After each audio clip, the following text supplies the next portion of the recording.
Merhaba. Bu videoda apayrı bir konuyla bir yol hikayesiyle devam ediyoruz. Sizce uygarlıkların kaderini belirleyen şey nedir? Orduların gücü mü, sarayların ihtişamı mı, yoksa inanç mı? Bence uygarlıkların kaderini şekillendiren en önemli unsurlardan biri, hatta belki de en önde geleni, en önemlisi, onları birbirine bağlayan yollar. İşte bu videoda yolların antik dünyayı nasıl şekillendirdiğini, uygarlıkların yükselişinde ve düşüşünde nasıl belirleyici bir yol oynadığını ve insanlık tarihine nasıl yön verdiğini konuşacağız. Hazırsanız başlayalım.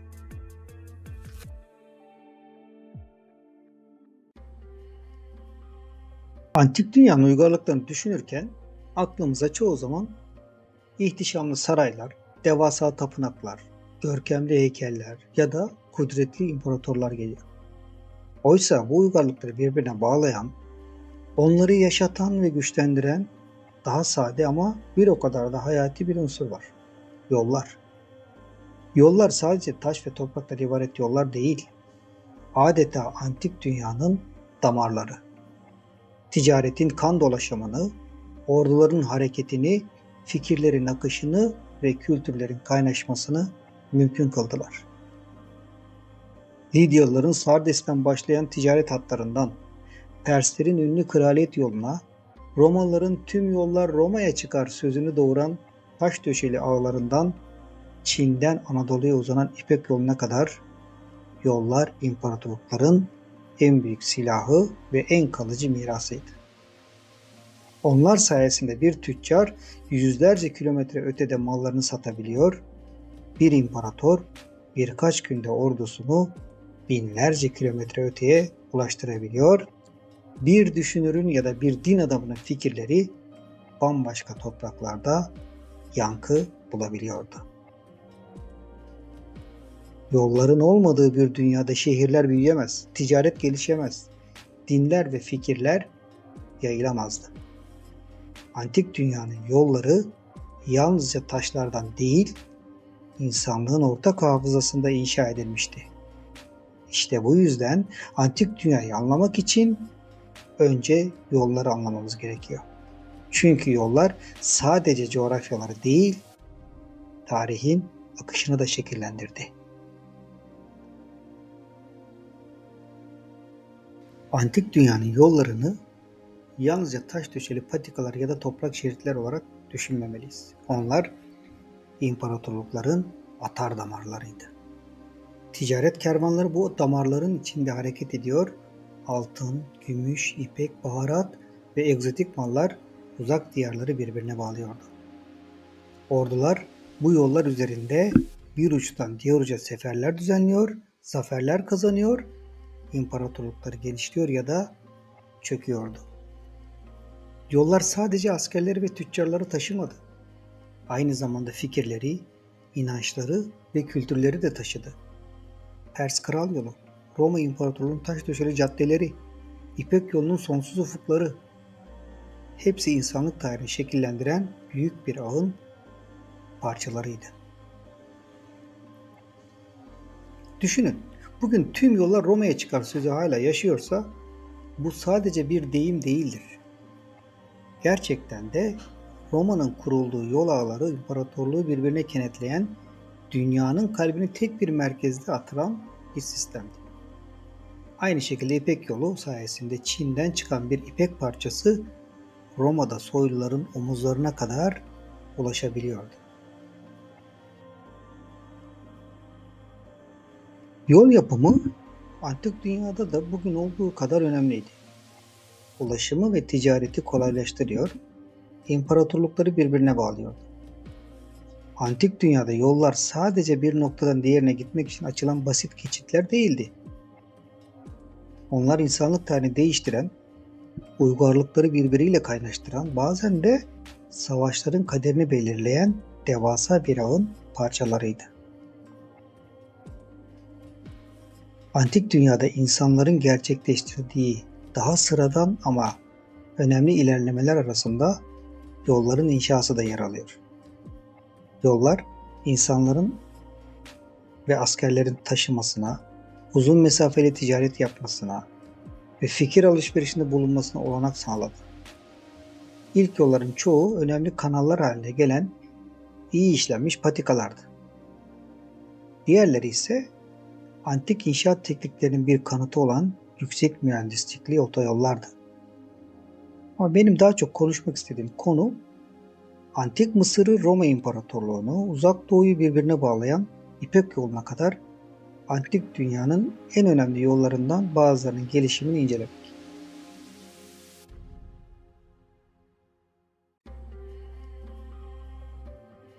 Öyleyse ilk olarak Antik Mısır'ın yollarıyla başlayalım.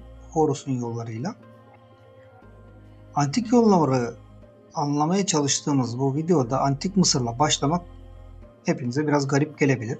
Ne de olsa Mısır nüfusun büyük çoğunluğunun Nil Nehri kıyılarına yürüme mesafesinde yaşadığı, hatta çalıştığı bir nehir kıyısı medeniyeti. Bu nedenle Antik Mısır'da uzun mesafeli seyahatlerin çoğu tekneyle yapılıyor. Ama bununla birlikte Mısır'ın çevresinde eski krallık dönemine kadar uzanan belgelenmiş yollar da var. En iyi belgelenmiş eski krallık yollarından biri Mısır Kralı 2. Pepi döneminde Mısır valiliği yapmış olan Harkuf'un otobiyografisinde yer alıyor. Kaynaklar bu dönemi M.Ö. yaklaşık 2278-2184 aralığı olarak tarihliyor. Otobiyografi metininde Harkuf'un kısmen Yabu yolu adı verilen bir yol boyunca Yam olarak bilinen bir İç Afrika ülkesine nasıl bir keşif gezisi düzenlediğinden bahsediliyor. Hatta şöyle bir cümle var. Majesteleri beni ikinci kez yalnız gönderdi. Yebu yolundan çıkıp Meher, Erers ve Irtjeşt üzerinden 8 ay içinde geri döndüm.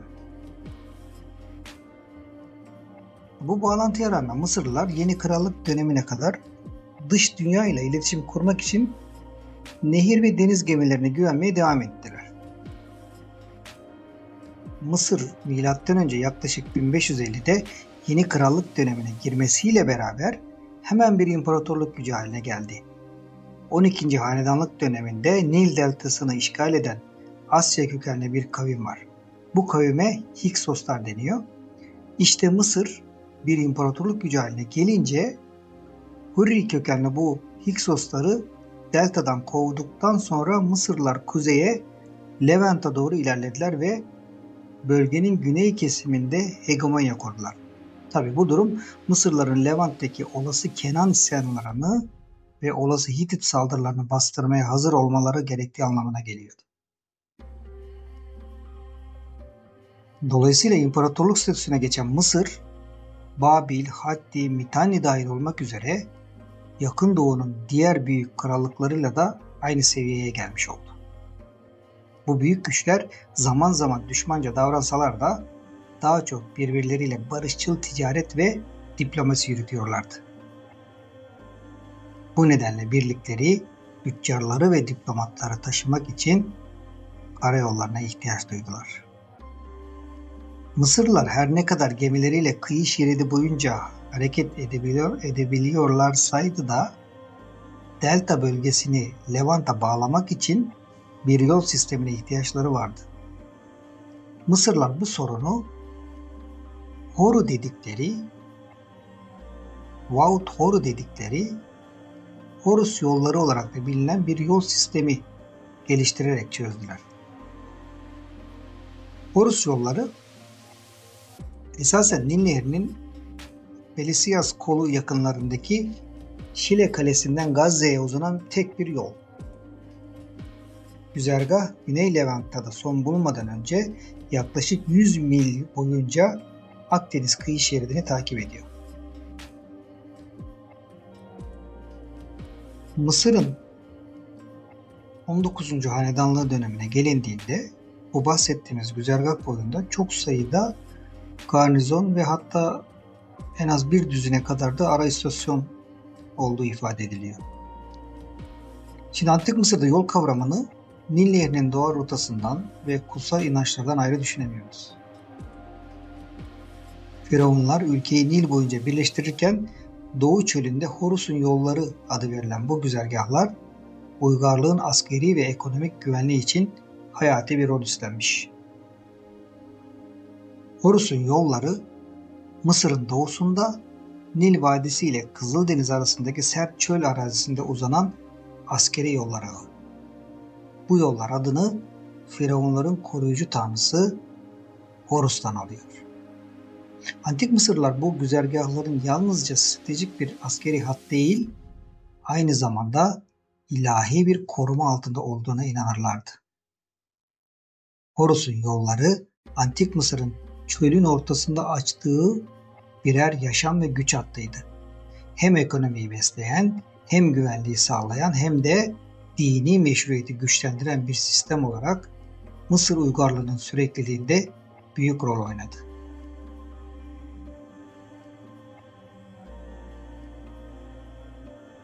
Antik Mısır'ın Horus yollarının ardından Asur'un yolları nasılmış? Bir de ona bakalım. Çünkü Mısır'da yollar çölü aşan kutsal hatlarken Asur'da yollar askeri disiplin ve imparatorluk idaresinin temel taşı haline gelmiş durumda.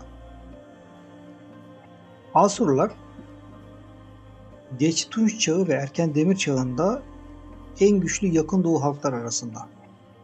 Bu halk daha çok etkili ve acımasız savaşlarıyla ön planda. Hatta günümüz bilim insanlarının yeni Asur İmparatorluğu olarak adlandırdığı dönemde, yani yaklaşık M.Ö. 934-610 aralığında Asur bölgede gücünün zirvesinde. Bu zirve döneminde Assur-Nasirpal ve Esarhaddon gibi hırslı ve yetenekli Asur kralları o dönemdeki Yakın Doğu'nun en büyük imparatorluğunu kurdular. Bu imparatorluk önceki tüm imparatorluklardan daha geniş bir alanı kapsıyordu ve daha fazla nüfusa sahipti. Bu nedenle güvenilir ve verimli ulaşım ağlarına mutlaka ihtiyacı vardı. Büyük Asur şehirlerinin çoğu Dicle Nehri kıyısında yer aldığından nehir üzerinden gemilerle askerleri, diplomatları ve tüccarları Orta Mezopotamya ve Basra Körfezi'ne ulaştırabiliyorlardı. Ama her ne kadar nehir ve deniz ulaşımı verimli olsa da Asur İmparatorluğu'nun kuzeyde Anadolu'ya, batıda Levant'a ve hatta kısa bir süreliğine Mısır'a kadar uzanan toprakları da vardı. Dolayısıyla Asur'un başkenti Levant ve Anadolu'yu mutlaka ulaşmalıydı ve bu düşünceyle bir yol ağı geliştirdiler. Mısır'daki öncüllerinde olduğu gibi Asur yolları da muhtemelen başlangıçta sıradan patikalardan ibaretti. Ancak daha sonra yeni bir yol sistemi geliştirdiler. Bu yolun genel bakımını da muhtemelen eyalet valilerinin sorumluluğuna verdiler. Uzun mesafeli yollara yetkili kişilerin dinlenip yorgun katırlarını dinlenmiş katırlarla değiştirebilecekleri ara duraklar da planladılar. Bu tesisler yalnızca kraliyet yetki belgesine sahip olanlar tarafından kullanılabiliyordu. Asur yolları antik dünyanın en disiplinli askeri ve idari ağlarından biri. Mısır'da yollar daha çok sınırları koruyan ve ticareti destekleyen hatlarken Asur'da yollar bir imparatorluğu ayakta tutan stratejik araçlar olarak görülüyor. Askeri seferlerin hızı, vergilerin toplanması, ticaretin güvenliği ve kralın otoritesinin hissedilmesi tamamen bu yolların işlevselliğine bağlı.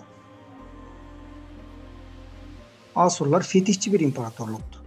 Ordularını hızlıca cepheye ulaştırmak için geniş ve bakımlı yollar inşa ettiler. Bu yollar Mezopotamya'dan Anadolu'ya, Suriye'den İran yaylalarına kadar uzanan büyük bir askeri ağ şeklindeydi. Yollar genellikle düz taşlarla döşeli ve yanlarına sınır taşları dikilmişti.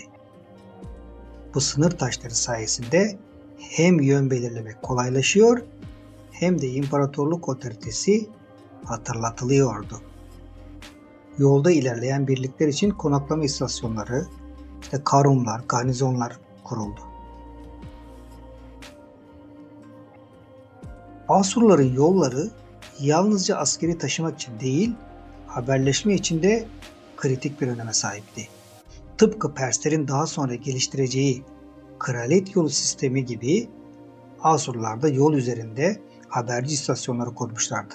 Bu sayede Ninova'dan çıkan bir emir kısa sürede Anadolu'ya ya da Levant'a ulaştırılabiliyordu.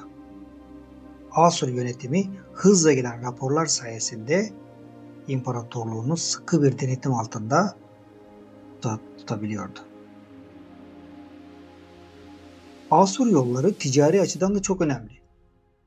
Asurlu tüccarlar özellikle Kültepe, Kaniş merkezli karunlar sistemi sayesinde Anadolu'nun içlerine kadar ulaşabiliyorlardı. Bu ticaret yollarında kalay, tekstil ürünleri, değerli taşlar ve lüks malları taşıyorlardı. Bu yolların güvenliği ise Asur garnizonları tarafından sağlanıyordu. Yollar yalnızca ulaşım için değil, Asur krallarının gücünü göstermek için de inşa edildi. Krallar fethedilen topraklarda yollar açtırarak hem ekonomik ağı büyütüp hem de imparatorluk mührünü vuruyorlardı. Bu yolların kenarına dikilen sitel ve yazıtlar Asur krallarının başarılarını anlatıyor, otoritelerini uzak eyaletlere de hatırlatıyordu.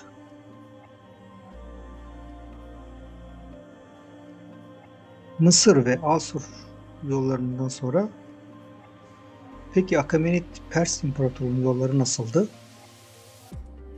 Ona bakalım. Asur İmparatorluğu M.Ö. 7. yüzyılın sonlarında çöktükten sonra Akamenit Persleri M.Ö. 6. yüzyılda daha da büyük bir imparatorluk kurarak bu boşluğu doldurdular. Baktriya'dan yani günümüz Afganistan'dan Mısır'a kadar uzanan Akamenit İmparatorluğu'nun bağlantısını sürdürebilmesi için son teknoloji bir yol sistemine ihtiyacı vardı. Pers İmparatorluğu Akdeniz'den Hindistan'a, Orta Asya'dan Mısır'a kadar uzanan devasa bir coğrafyayı kapsıyordu. Bu büyüklükteki bir imparatorluğu yönetebilmenin tek yolu onu yol ağlarıyla birbirine bağlamaktı. İşte bu yüzden Pers yolları yalnızca ulaşım için değil, idarenin kalbi olarak görülüyordu. Birçok farklı yol olmasına rağmen yolların en ünlüsü Susa'dan Sardes'e yani Elam'dan Lidya'ya uzanan yaklaşık 2700 kilometre uzunluğundaki kraliyet yoluydu. Bu yol imparatorluk içindeki iletişimi ve ticareti hızlandırmak için inşa edilmişti. Başkentler Pasargat, Persepolis, Susa, Babil ve Ekbatana kabaca dörtgen bir karayolu ağıyla birbirine bağlıydı. Yolda yaklaşık her 25-30 kilometrede bir menzil istasyonu, konaklama, at değiştirme ve dinlenme noktası bulunuyordu. Pers posta sistemi sayesinde bir haber Susa'dan Sardes'e yalnızca 7 gün içinde ulaşabiliyordu. Aynı mesafe sıradan bir yolcunun 90 günde kat edebileceği bir yoldu. Yunan tarihçi Herodot, Historias adlı eserinde kraliyet yolunun ayrıntılı bir tanımını yapıyor. Tanım şu şekilde.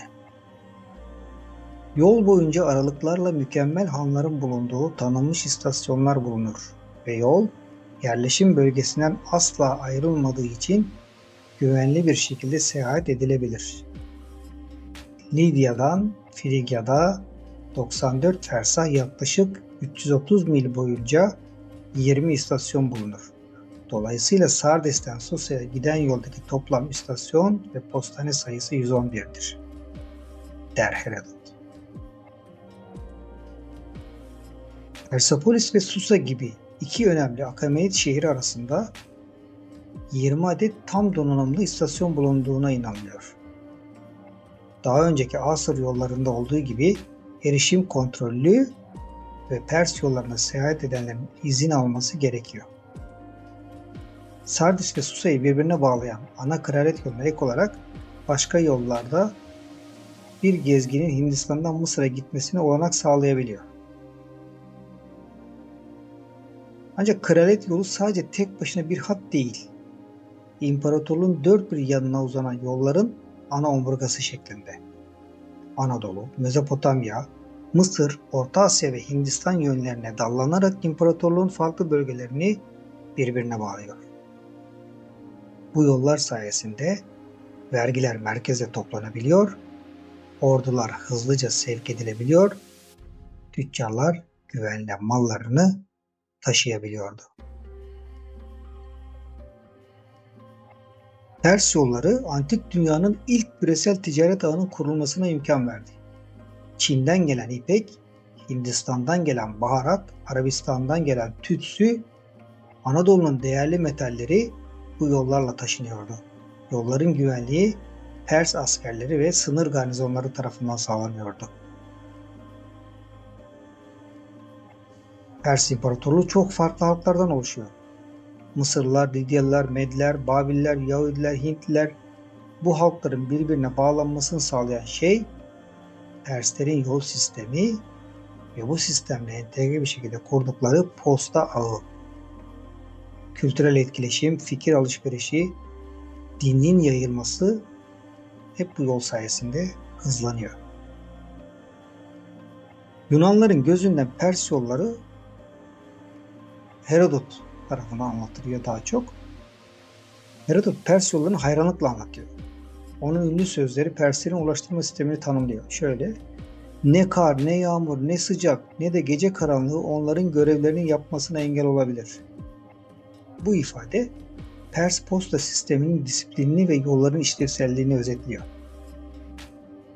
Akamenit Pers yolları antik dünyanın ilk gerçek otoyol sistemi sayılabilir.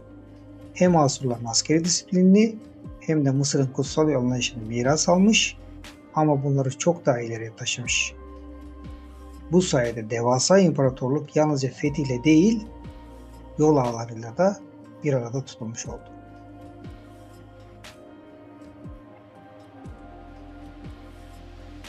Ve geldik bütün yollar Roma'ya çıkar cümlesine. Şimdi de antik yolların zirvesini konuşacağız. Roma yolları. Roma'nın dünyayı fethetme makinesi olmasa da ordularından bile güçlü bir silahı vardı. Taş döşeli, mühendislik harikası yolları. Roma yollarını yalnızca ulaşım için değil, askeri, siyasi, ekonomik ve kültürel bütünlük için inşa etti. Tüm yollar Roma'ya çıkar sözü aslında bir metafor değil, gerçek. Çünkü Roma, yollarını merkezden çevreye uzanan dev bir ağ şeklinde planladı.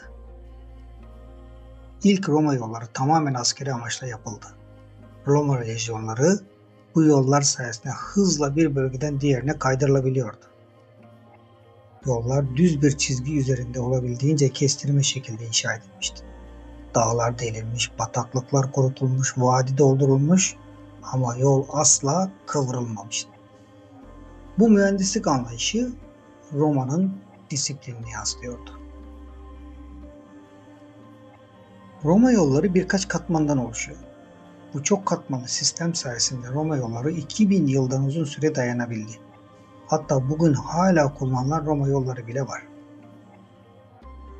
Yollar imparatorluğun dört bir yanındaki şehirleri, limanları ve pazarları birbirine bağladı.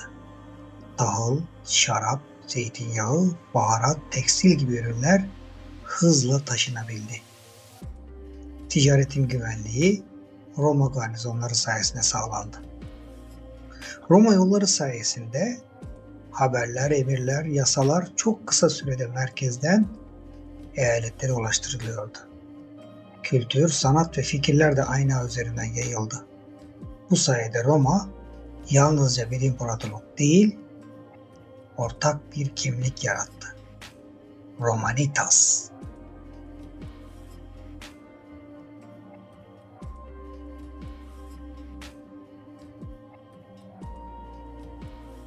Roma'nın çok meşhur 3 yol hattı var aslında. Birincisi yolların kraliçesi olarak adlandırılan Roma'yı Güney İtalya'ya bağlayan Via Appia, Appia yolu. Bir diğeri Roma'dan batı kıyısına giden yol olan Via Aurelia. Diğeri de Adriyatik'ten başlayıp Trakya ve Makedonya üzerinden Bizantiyon'a kadar uzanan stratejik bir yol olan Via Egnatia. İmparatorluk genelinde yaklaşık 400 bin kilometre yol ağı var ve bunun 80 bin kilometresi taş döşeli bir ana yol şeklinde.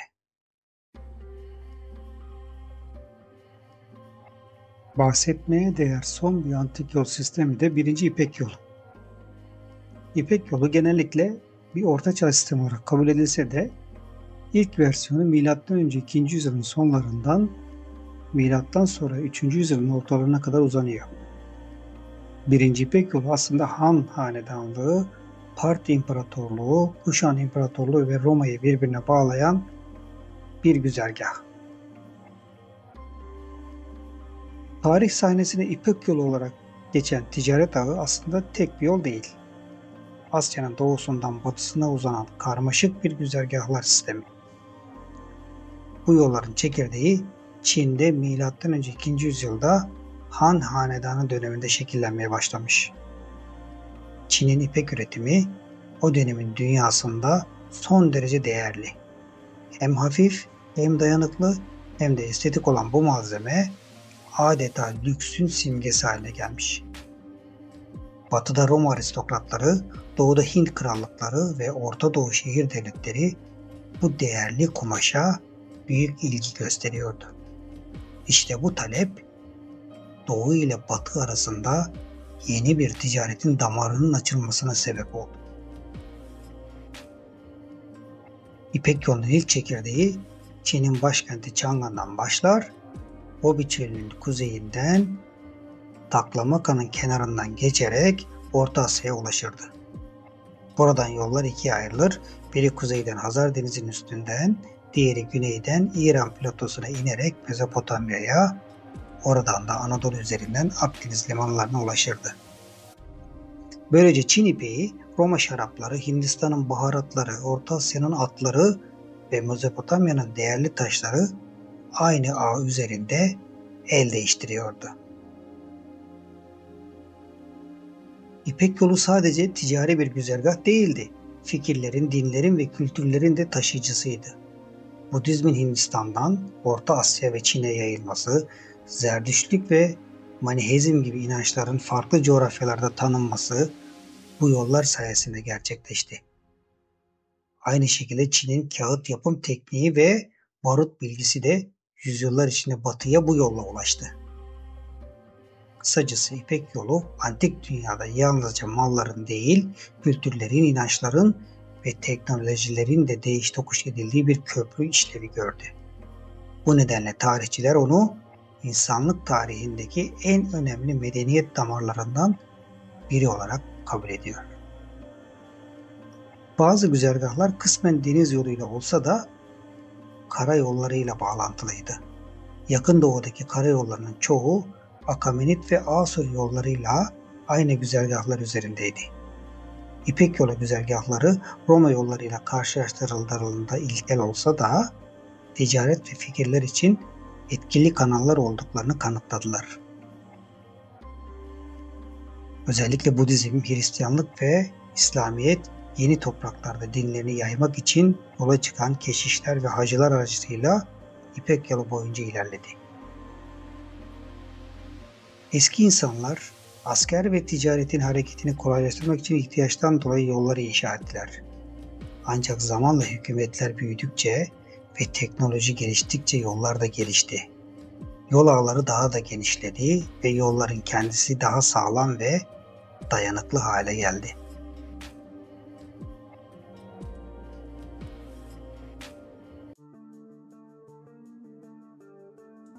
Antik yollar yalnızca taş döşeli geçitler değil, çağları birbirine bağlayan damarlar, medeniyetlerin attığı adımların sessiz tanıklarıydı. Mısır'ın Horus'un yollarından Asur'un kervan yollarına, Perslerin kraliyet yolundan Roma'nın taş döşeli caddelerine kadar uzanan bu hatlar sadece ticaret için değil, fikirler, inançlar ve kültürler için de bir köprü oldu. İpek yolu, doğunun ipeğini batının altınıyla, Hindistan'ın baharatını Mezopotamya'nın taşlarıyla buluştururken, aynı zamanda Budizmi Çin'e, barutu batıya, hikayeleri ve efsaneleri insanlığın ortak hafızasına taşıdı. Bugün bu yolların çoğu kaybolmuş ya da sessizce toprağın altında uyuyor. Ama onların bıraktığı miras hala hayatımızda. Her yeni yol, her yeni köprü, geçmişin o büyük yürüyüşünü fısıldıyor. Peki ya biz? Bugün inşa ettiğimiz yollar, yarının insanlarına ne anlatacak? Sizce bugünün yolları, gelecekte hangi hikayelerle hatırlanacak? Yeni videolarda görüşmek üzere. Esen kalın.